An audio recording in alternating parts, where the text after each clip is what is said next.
कड़ी से कड़ी जोड़ते जाओ तो जंजीर बन जाती है।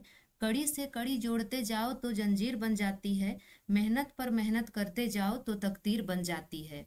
हेलो दोस्तों, स्वागत है आपका अपने यूट्यूब चैनल खुशबू एकेडमी में। दोस्तों, आज है 13 अक्टूबर 2024 और 13 अक्टूबर 2024 से जितने भी इम्पोर्टेंट करंट अफेयर्स के क्वेश्चन बन सकते हैं उन सभी को हम कवर करेंगे। इम्पॉर्टेंट क्वेश्चन के साथ साथ हम इम्पॉर्टेंट पॉइंट को भी कवर करेंगे। आप वीडियो को पहली बार देख रहे हैं, चैनल पर यदि आप पहली बार आए हैं तो चैनल को जरूर सब्सक्राइब कर लीजिएगा और साथ ही नोटिफिकेशन के लिए बेल आइकन प्रेस कर लीजिएगा। तो आइए दोस्तों, शुरू करते हैं आज की क्लास। पहला प्रश्न है, सेना कमांडरों के सम्मेलन 2024 का पहला चरण कहां पर आयोजित किया गया है? तो यहाँ पर दोस्तों राइट आंसर हो जाएगा बी, गंगटोक में। सेना कमांडरों के सम्मेलन 2024 का पहला चरण गंगटोक में आयोजित किया गया है। इंपॉर्टेंट पॉइंट से हम समझते हैं 2024 के लिए दूसरे सेना कमांडरों के सम्मेलन का पहला चरण सिक्किम के गंगटोक में हाइब्रिड मोड में आयोजित किया गया। यह 2 दिवसीय सम्मेलन वरिष्ठ कमांडरों के लिए परिचालन तैयारियों की समीक्षा करने, रणनीतियों पर चर्चा करने और भविष्य के निर्देशों की रूपरेखा तैयार करने के लिए एक मंच के रूप में कार्य करता है। सम्मेलन का दूसरा चरण 28 से 29 अक्टूबर को दिल्ली में होगा। अगला प्रश्न है, साहित्य में 2024 का नोबेल पुरस्कार किसे दिया गया है? तो यहाँ पर दोस्तों राइट आंसर हो जाएगा सी, हान कांग को। साहित्य में 2024 का नोबेल पुरस्कार हान कांग को दिया गया है। इंपॉर्टेंट पॉइंट्स हम समझते हैं। दक्षिण कोरियाई लेखिका हान कांग ने 2024 का साहित्य का नोबेल पुरस्कार जीता। वह यह सम्मान पाने वाली पहली कोरियाई हैं। उनका काम अपने तीव्र काव्य गद्य के लिए जाना जाता है, जो ऐतिहासिक आघातों और जीवन की नाजुकता को संबोधित करता है। उल्लेखनीय कार्यों में द वेजिटेरियन 2016 में मैन बुकर इंटरनेशनल पुरस्कार विजेता, the white book, human actress और ग्रीक लेसन्स शामिल हैं। अगला प्रश्न है, किस मंत्रालय ने युवा संगम पोर्टल लॉन्च किया है? तो यहाँ पर दोस्तों राइट आंसर हो जाएगा बी, शिक्षा मंत्रालय ने। शिक्षा मंत्रालय ने युवा संगम पोर्टल लॉन्च किया है। इंपॉर्टेंट पॉइंट हम देख लेते हैं। शिक्षा मंत्रालय ने एक भारत श्रेष्ठ भारत के तहत युवा संगम के 5वें चरण के लिए पंजीकरण पोर्टल लॉन्च किया। युवा संगम का उद्देश्य विभिन्न राज्यों और केंद्र शासित प्रदेशों के युवाओं के बीच संबंधों को मजबूत करना है। 18 से 30 वर्ष की आयु तक के प्रतिभागी पोर्टल पर पंजीकरण कर सकते हैं। पंजीकरण की अंतिम तिथि इस महीने की 21 तारीख तक है।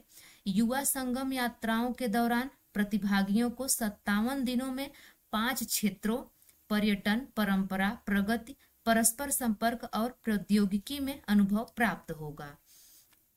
अगला प्रश्न है, फुटरोट रोग का प्रेरक एजेंट क्या है? तो यहाँ पर दोस्तों राइट आंसर हो जाएगा ए, बैक्टीरिया। फुटरोट रोग का प्रेरक एजेंट बैक्टीरिया है। इंपॉर्टेंट पॉइंट्स हम समझते हैं। हिमाचल प्रदेश में गद्दी चरवाहों की भेड़ और बकरियों में फुटरोट रोग फैल रहा है। यह एक अत्यधिक संक्रामक रोग है जो जुगाली करने वाले पशुओं के पैरों के बीच के ऊतकों को प्रभावित करता है। फुटरोट मवेशियों और भेड़ों में लंगड़ापन का एक आम कारण है, जिससे काफी आर्थिक नुकसान होता है। अगला प्रश्न है, विश्व प्रवासी पक्षी दिवस 2024 का विषय क्या है? तो यहाँ पर दोस्तों राइट आंसर हो जाएगा सी, कीड़ों की रक्षा करें, पक्षियों की रक्षा करें। विश्व प्रवासी पक्षी दिवस 2024 का थीम है। इंपॉर्टेंट पॉइंट्स हम समझते हैं। विश्व प्रवासी पक्षी दिवस प्रवासी पक्षियों के संरक्षण के लिए अंतरराष्ट्रीय सहयोग को बढ़ावा देने के लिए एक वैश्विक अभियान है। 2024 में यह 11 मई और 12 अक्टूबर को मनाया गया, जो विभिन्न गोलार्धों में पक्षियों के प्रवास को दर्शाता है। 2024 का विषय है कीटों की रक्षा करें और पक्षियों की रक्षा करें। थीम प्रवासी पक्षियों के लिए कीटों के महत्व और दोनों की रक्षा करने की आवश्यकता पर जोर देती है।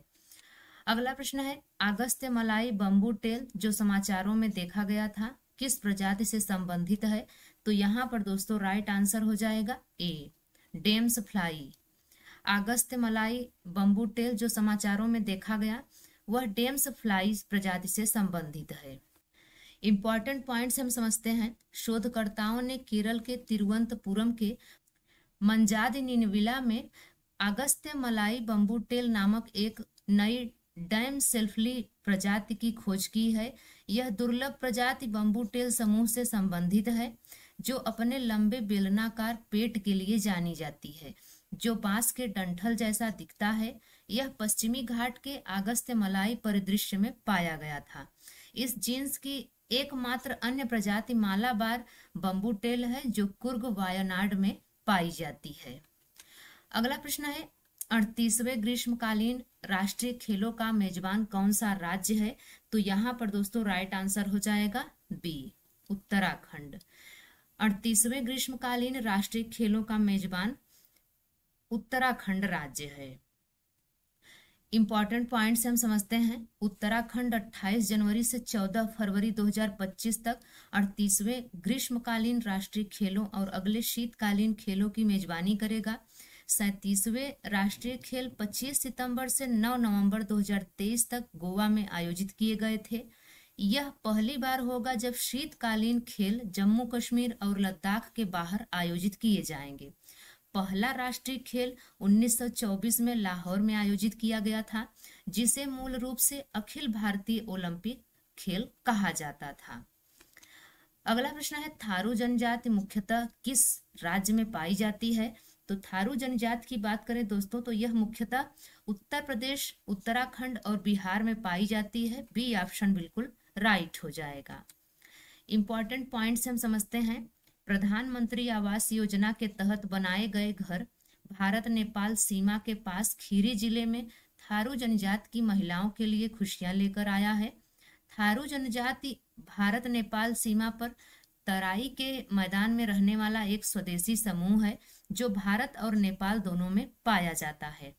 भारत में वे मुख्य रूप से उत्तराखंड, उत्तर प्रदेश और बिहार में रहते हैं। 1967 में उन्हें अनुसूचित जनजाति के रूप में मान्यता दी गई थी। वे थारू या थारू हाटी बोलते हैं जो एक इंडो आर्यन भाषा है। अगला प्रश्न है किस देश ने किंजल नामक हाइपरसोनिक बैलिस्टिक मिसाइल विकसित की है? तो यहाँ पर दोस्तों राइट आंसर हो जाएगा डी, रूस। रूस देश ने किंजल नामक हाइपरसोनिक बैलिस्टिक मिसाइल विकसित की है। अगला प्रश्न है चंद्र ध्रुवीय अन्वेषण लूपेक्स किन दो अंतरिक्ष संगठनों का संयुक्त मिशन है? तो यहाँ पर दोस्तों राइट आंसर हो जाएगा बी, इसरो और जाक्सा। चंद्र ध्रुवीय अन्वेषण लूपेक्स इसरो और जाक्सा दो अंतरिक्ष संगठनों का संयुक्त मिशन है। इंपॉर्टेंट पॉइंट्स हम समझते हैं। भारत के राष्ट्रीय अंतरिक्ष आयोग ने चंद्र ध्रुवीय अन्वेषण मिशन को मंजूरी दे दी है, जो भारत का 5वां चंद्र मिशन है। लूपेक्स अगस्त 2023 में चंद्रयान 3 की चंद्रमा पर सफल लैंडिंग के बाद शुरू किया गया है, जिससे भारत चंद्रमा पर उतरने वाला चौथा देश बन गया है। यह भारत और इसरो और जापान के जाक्सा के बीच एक संयुक्त मिशन है। अगला प्रश्न है माउंट धौलागिरी किस देश में स्थित है? तो माउंट धौलागिरी स्थित है नेपाल में। सी ऑप्शन बिल्कुल राइट हो जाएगा। इंपॉर्टेंट पॉइंट से हम समझते हैं। हाल ही में माउंट धौलागिरी एक अभियान के दौरान 5 रूसी पर्वतारोहियों की मृत्यु हो गई। माउंट धौलागिरी दुनिया का 7वां सबसे ऊंचा पर्वत है, जिसकी ऊंचाई 8,167 मीटर है। यह पश्चिम मध्य नेपाल में स्थित है, जो हिमालय पर्वतमाला का एक हिस्सा है और पूरी तरह से नेपाल का सबसे ऊंचा पर्वत है। बर्फीली चोटियों और ग्लेशियरों के लिए मशहूर धौलागिरी का संस्कृत में जो अर्थ होता है वो होता है सफेद पहाड़।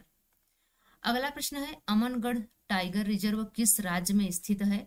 तो अमनगढ़ टाइगर रिजर्व स्थित है उत्तर प्रदेश में। सी ऑप्शन बिल्कुल राइट हो जाएगा। अगला प्रश्न है हाल ही में किस राज्य ने उस्ताद अलाउद्दीन खान महोत्सव का आयोजन किया? तो यहाँ पर दोस्तों राइट आंसर हो जाएगा मध्य प्रदेश। मध्य प्रदेश राज्य ने उस्ताद अलाउद्दीन खान महोत्सव का आयोजन किया।